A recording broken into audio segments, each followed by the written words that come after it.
खबर शामिल करते हैं लाहौर से।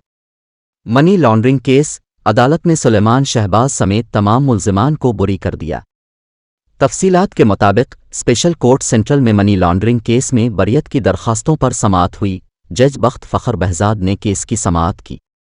वज़ीर आज़म के बेटे सुलेमान शहबाज अदालत के रूबरू पेश हुए।